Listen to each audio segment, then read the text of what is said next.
She is unstable. She is mentally incompetent. She's a drifter with no husband, no career, and she lives in a shoebox apartment. My father, Richard, was screaming so loudly that the veins in his neck were bulging, his face a terrifying shade of crimson. He pointed a shaking finger at me across the courtroom.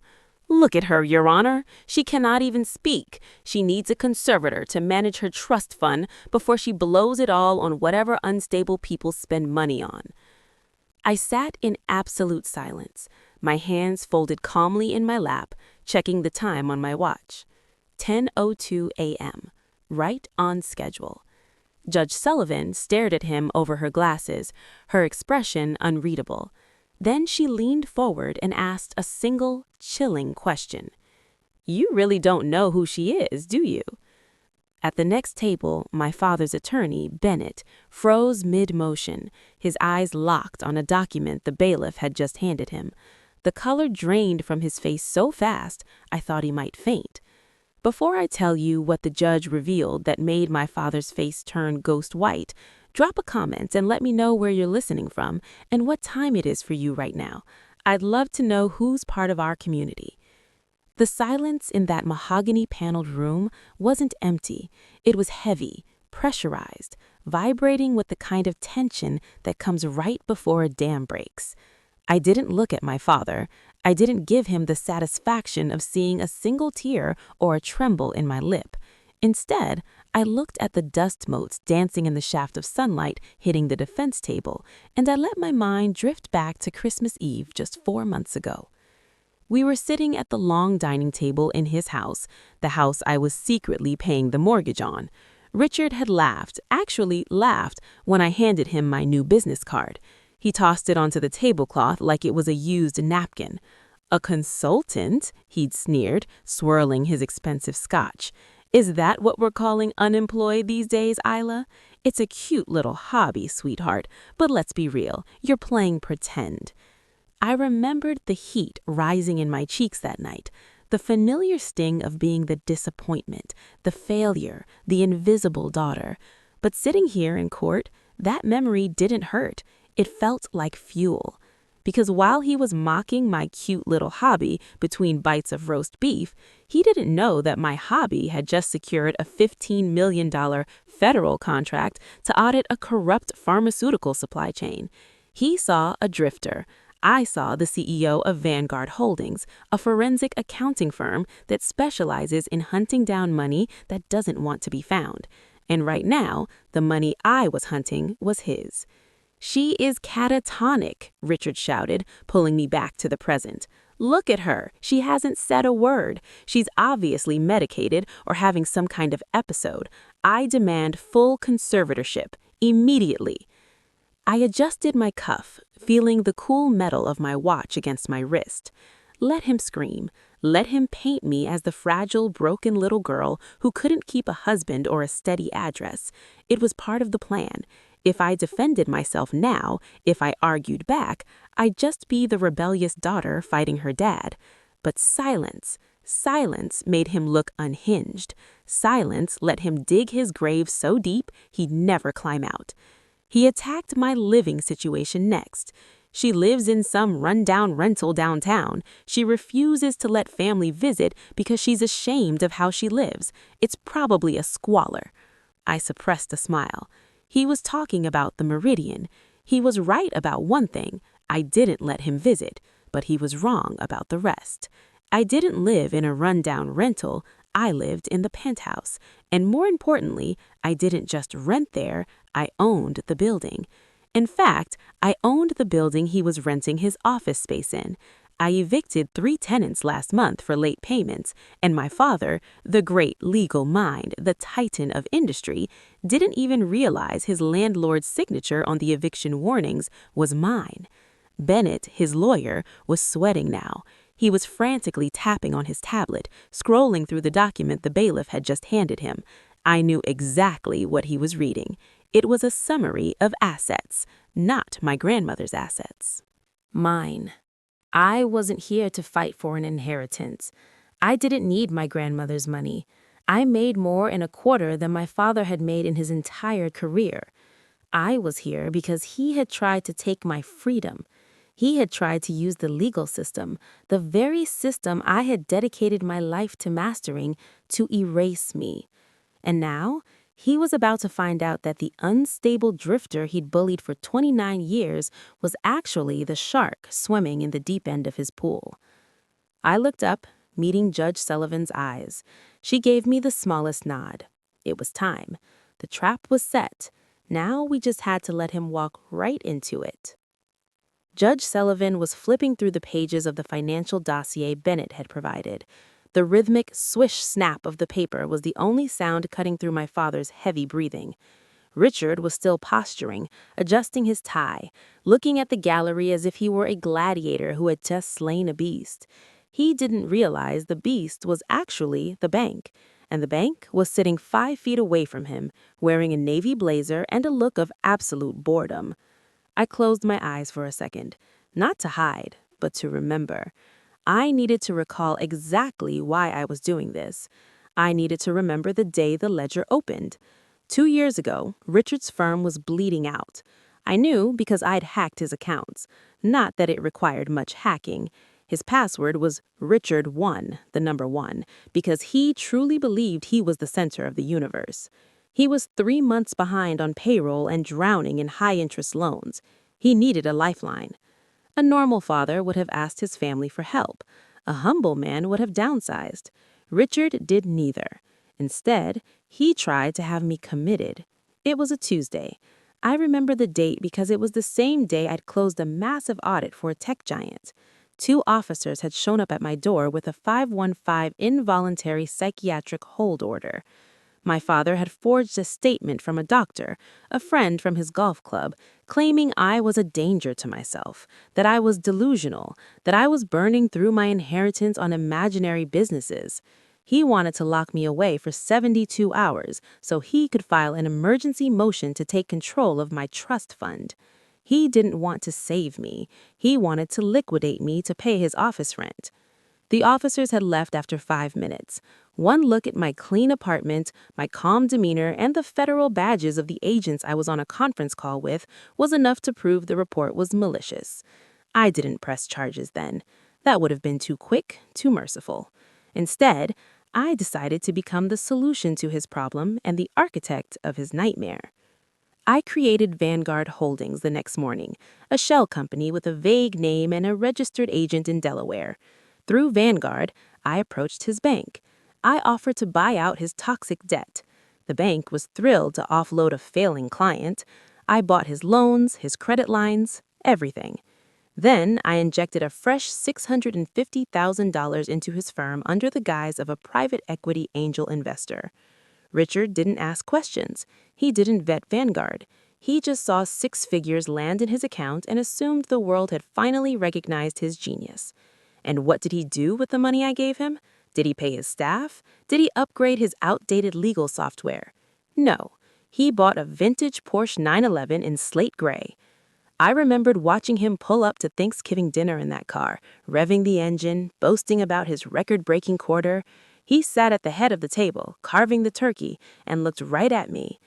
"Maybe if you applied yourself, Isla," he'd said, wine staining his teeth, "you wouldn't be such a financial burden on the family legacy. It's embarrassing, really, at your age, needing handouts." I had smiled and eaten my potatoes. I was driving a 5-year-old sedan.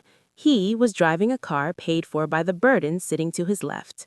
He thought he was the king of the castle, but he didn't check the deed. He didn't read the loan terms. He didn't know that every mile he put on that Porsche was depreciating an asset that already belonged to me.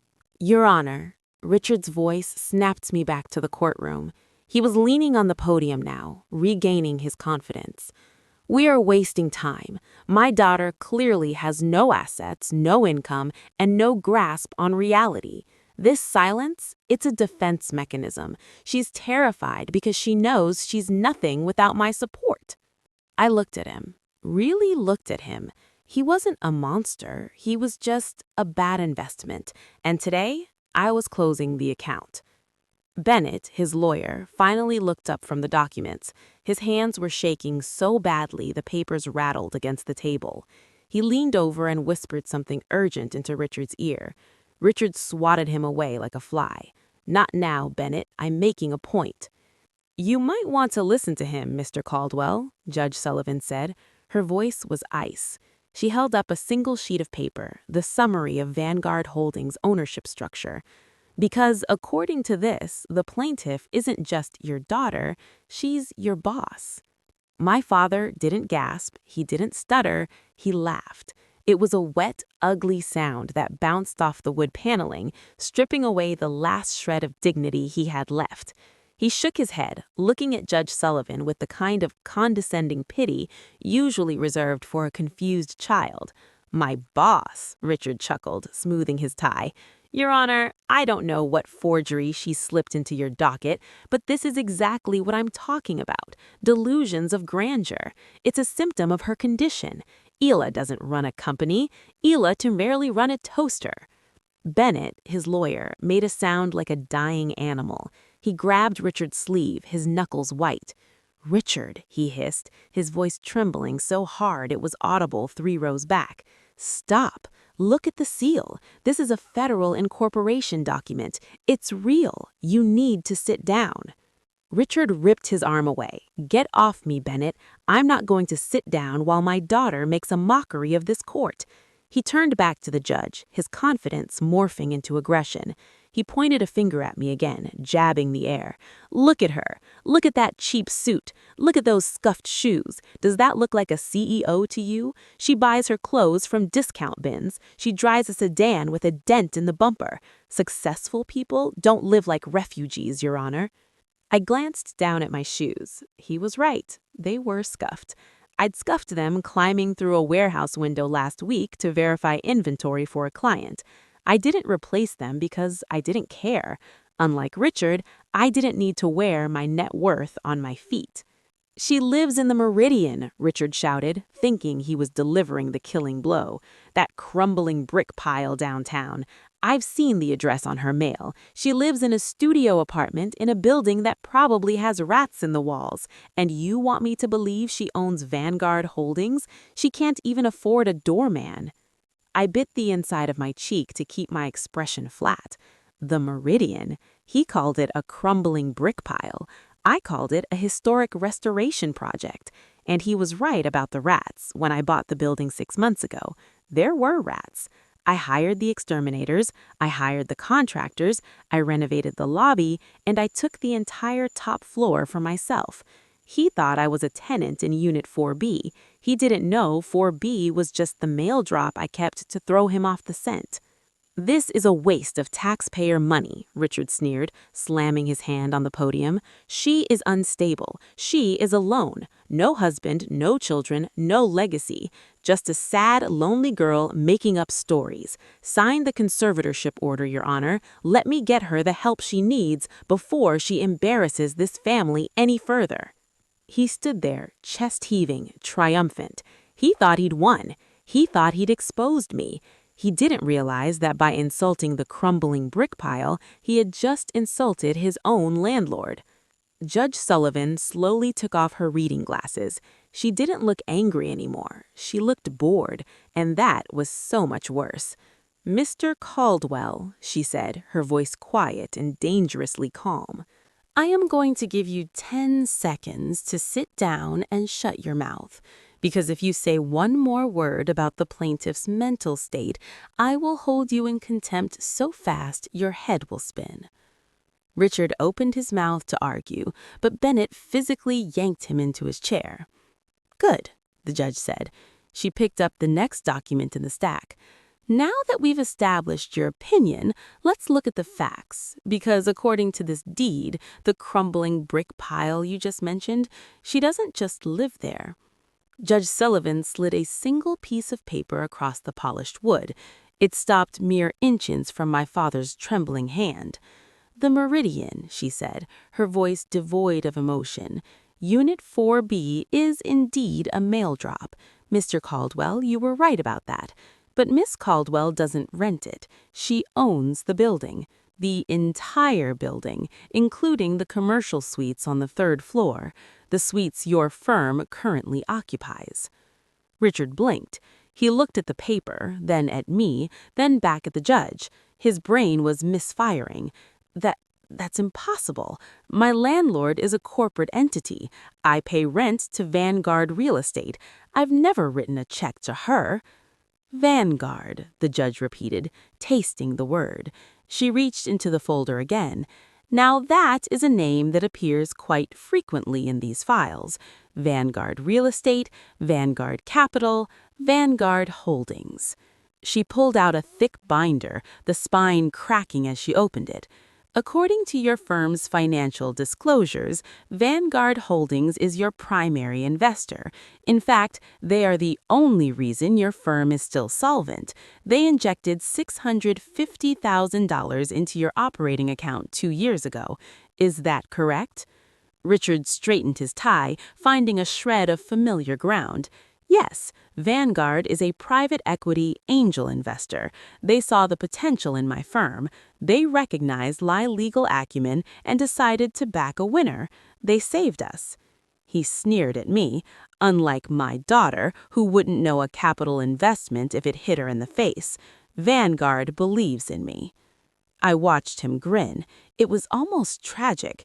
He was bragging about the rope I'd sold him to hang himself with. Vanguard believes in you, the judge echoed. She turned the binder around so he could see the incorporation documents on the first page. That is fascinating, Mr. Caldwell, because the sole incorporator, the CEO, and the primary signatory for Vanguard Holdings is Isla Caldwell. The air left the room. It didn't hiss, it vanished. Richard stared at the signature at the bottom of the page. It was my signature, the same one I'd put on his birthday cards that he threw in the trash, the same one I'd put on the lease renewal he'd signed last month without reading. "No," he whispered. Then louder, "No, this is a trick. This is fraud."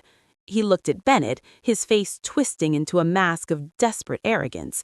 "Bennett, tell her this is illegal. She's not a lawyer. She can't own a law firm. It's against the American Bar Association rules. Rule 5.4. Non-lawyers cannot hold equity in a legal practice.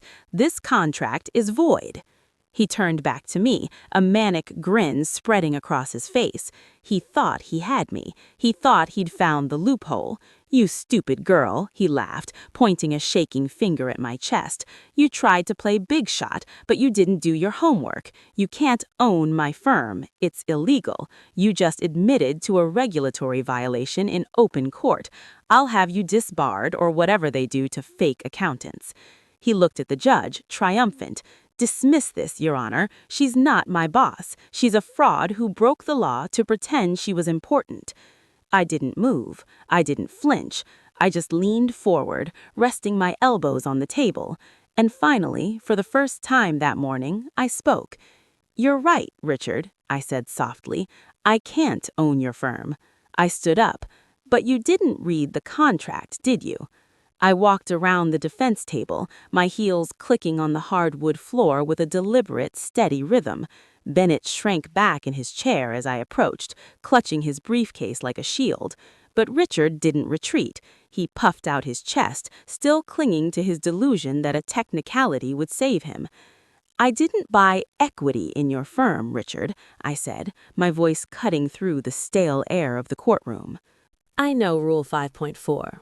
I memorized the ABA model rules before I even incorporated Vanguard." I stopped right in front of him, close enough to smell the stale scotch on his breath from the night before, close enough to see the sweat beading on his upper lip. "I didn't invest in you," I said, cold and clear. "I bought your debt." I motioned to the judge, who nodded and handed me the thick file of loan agreements. I tossed it onto the table in front of him. It landed with a heavy thud.